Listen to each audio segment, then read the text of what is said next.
Hello दोस्तों, mysterious characters, mysterious movies, mysterious ये mysterious वो, हर एक चीज में जो है मिस्ट्री छुपी रहती है। और उस मिस्ट्री को सॉल्व करने के लिए लोग जो है पूरा का पूरा अपना दिमाग लगा देते हैं और हमेशा जो है उस पर रिसर्च करते रहते हैं और मिस्ट्री सॉल्व करने में ही मजा आता रहता है। ऐसे ही हम इस वीडियो में एक आज मिस्टीरियस कैरेक्टर के बारे में जानने वाले हैं। तो जी हाँ दोस्तों, आज हम बात करने वाले हैं डोरेमोन 3 मैजिकल स्वॉर्ड्समैन इस मूवी में से तोरियो के बारे में। बहुत बड़ा ये मिस्टीरियस कैरेक्टर है, इसके बारे में आप लोगों को मैं बताने वाला हूँ। चलो इस वीडियो को शुरू करते हैं। तोरियो जो डोरेमोन मूवी 3 मैजिकल स्वॉर्ड्समैन का एक डीमन कैरेक्टर है। ये ओडोरो में इसका हेंचमैन यानी कि उसका पपेट ये रहता है, जिसका काम नोबिता निया और उसके दोस्तों पर नजर रखना रहता है और खबरी का काम ये करता है। अब हम डायरेक्टली मिस्ट्रीज की तरफ बढ़ते हैं। तो जिसने ये मूवी देखी है उनको तो इसकी नॉर्मल पर्सनैलिटी पता ही है कि रियल वर्ल्ड में ये एक इंसान बनकर आता है और साथ ही साथ रोबोट बनकर मशीन को सेल करता है। वही ड्रीम वर्ल्ड में बर्ड के फॉर्म में रहता है। तो सबसे पहले दोस्तों मैं ये गारंटी से कहता हूँ कि तोरियो उस कंपनी का एम्प्लॉय था जिसने मुगेन साकेंशी यानी कि ड्रीम मशीन बनाई थी एंड इसे बस ये किसी ऐसे को बेचनी थी जिससे ये उसको बेवकूफ बना के dream world and real world को एक करे। पहली चीज मैं आपको ये प्रूव करना चाहता हूँ कि तोरियो ड्रीम वर्ल्ड में से नहीं है, वो इनके रियल वर्ल्ड में से ही था। जैसे कि आपने देखा है कि वो डोरेमोन को एज ए रोबोट बनकर मशीन सेल करता है। ऑल्सो स्टैंड बाय मूवी, इस मूवी में भी ये दिखाया गया है एंड नोबिता से रियल वर्ल्ड में भी ये उसकी मदद करते हुए उसे मिल चुका है। तो इससे तो एक चीज इजीली प्रूव हो जाती है कि तोरियो का बस एक ही मिशन रहता है कि ड्रीम वर्ल्ड और रियल वर्ल्ड को एक करना। क्योंकि जो तोरियो जो रहता है वो ड्रीम वर्ल्ड में जो है फंसा रहता है एज ए बर्ड फॉर्म में एंड रियल वर्ल्ड में जो है वो एक इंसान बनकर रहता है। तो अगर उसने ड्रीम वर्ल्ड जोड़ दिया तो मे बी उसके पास कुछ पावर्स आ जाए और शायद से वो बहुत ताकतवर बन जाए, ऐसा उसका कुछ प्लान हो सकता है। ये एक मिस्ट्री है। आपने एक चीज देखी होंगी कि खेलने से पहले डोरेमोन ने ये चीज कही थी, इस गेम की नेचर की वजह से ये रिस्क है कि गेम रियल वर्ल्ड को अफेक्ट कर सकता है। तो आपने देखा होगा इसी ये चीज हुई थी जब गेम इन्होंने खेली थी, तब शिजुका जैसे दिखने वाली फेरी उस ड्रीम मशीन से इनके रियल वर्ल्ड में आ गई थी। तो दोस्तों आप देख सकते हो कि यार वो मशीन बहुत भयानक रहती है। अगर थोड़ी सी भी कुछ चीज बिगड़ी तो उस ड्रीम वर्ल्ड वाली कौन सी भी चीज जो है रियल वर्ल्ड में एंटर कर सकती है। तो अब इससे ये पता चलता है कि गेम खेलने के बाद ये चीज पॉसिबल होती है कि ड्रीम वर्ल्ड में से रियल वर्ल्ड में आ जा सकते हैं। पर तोरियो पहले से ही रियल वर्ल्ड में था और इसे ये चीज प्रूव होती है कि तोरियो रियल वर्ल्ड का ही इंसान है। अब इसके बाद मैं आपको रीजन दूंगा कि आखिर क्यों तोरियो ने कहा है कि वो इस गेम कंपनी का एम्प्लॉय है जिसने 3 मैजिकल स्वॉर्ड्समैन का गेम बनाया है। तो ये जो गेम है इसको तोरियो ने ही बनाया है एंड तोरियो ही इसका प्रोडक्शन करता है। अब ये थ्योरी इस सीन से प्रूव होती है जिस सीन में ओडोरो में तोरियो को बीम मारता है।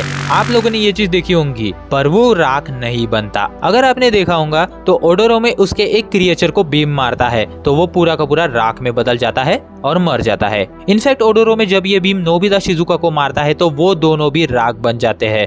वो तो इसीलिए ठीक वापस जिंदा होते हैं क्योंकि उन्होंने ड्रैगन के पसीने से नहाया रहता है, जिससे उनको एक और जिंदगी यानी कि लाइफ मिली रहती है। तो सिर्फ तोरियो पर ही ओडोरो में की बीम काम नहीं करती और उसे कुछ नहीं होता। तो इससे ये चीज सामने आती है कि तोरियो ही इस गेम का मास्टर है एंड उसने पहले से ही सेट करके रख दिया है कि अगर उसे ओडोरोमी की बीम लगती है तो भी उसे कुछ नहीं होगा क्योंकि वो ही इस गेम को चलाता है। यार अगर मतलब तुम खुद ही बॉस हो, क्रिएटर हो, तो तुम तो कुछ भी कर पाओगे। ऐसा ही सेम तोरियो का है और इससे ये पता चलता है कि तोरियो ने ही इस 3 मैजिकल स्वॉर्ड्समैन गेम को बनाया है। होप आप सभी को जो है ये मिस्ट्री क्लियर हो गई होंगी। अब तोरियो का पर्पस क्या रहता है, तो जैसे कि मैंने आप सभी को बताया तोरियो का पर्पस यही रहता है कि वो इस 3 मैजिकल स्वॉर्ड्समैन गेम का टेस्ट करे जो उसने खुद ने ही बनाई है। अब आखिर तोरियो ने नोबिता को ही क्यों ऐसे सैंपल चुना, तो उसे पता रहता है कि वो ऐसे लोगों को चुने जो ऑलरेडी रियल वर्ल्ड में स्लो, बुद्धू है, यूजलेस है एंड दोस्तों उनकी उतनी क्षमता नहीं है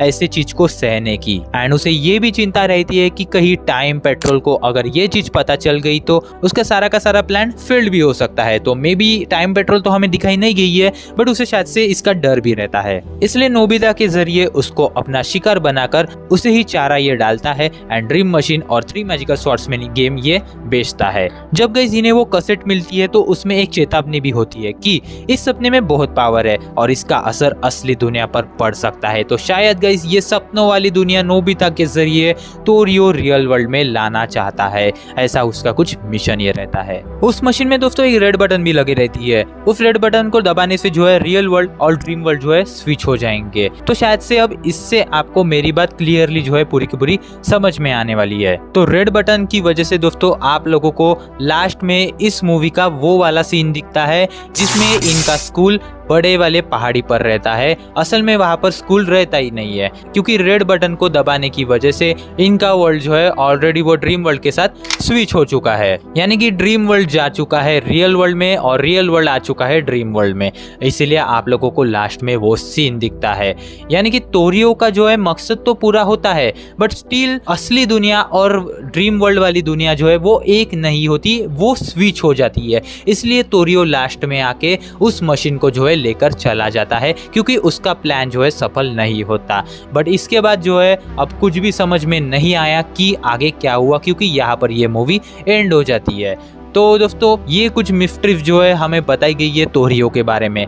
ऐसा एक कैरेक्टर, मतलब इतनी सारी मिस्ट्रीज इधर से उधर घूमते हुए आती है एंड किसी को भी क्लियरली ये मतलब एकदम से पता नहीं चलती। बट मेरे इन मिस्ट्रीज से आपको कुछ ना कुछ तो पता चल ही गया होगा कि तोरियो कैसा कैरेक्टर है और तोरियो क्या क्या कर सकता है। तो होप आप सभी लोगों को ये चीज़ें समझ आई होंगी। कमेंट सेक्शन में आप लोग मुझे अपने थॉट्स खुलकर बताओ कि आपका क्या कहना है। एंड आज की ये मज़ेदार वाली वीडियो आपको पसंद नहीं होंगी। वीडियो पसंद है तो दोस्तों लाइक कर दो, चैनल को सब्सक्राइब कर दो और ऐसे ही मज़ेदार कैरेक्टर्स की वीडियो के लिए और मतलब बने रहो हमारे चैनल के साथ।